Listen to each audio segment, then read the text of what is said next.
Meaning of inexperience. Inexperience. Inexperience. Inexperience.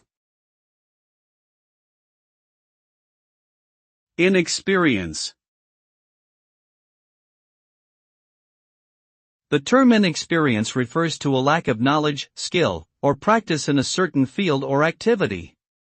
It can also indicate a lack of life experience or maturity. Inexperienced individuals may struggle with decision-making or problem-solving in unfamiliar situations, and may require more guidance or training.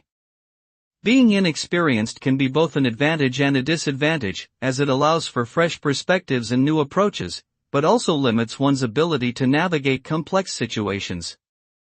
Overall, being inexperienced means having limited or no prior experience or exposure to a particular area.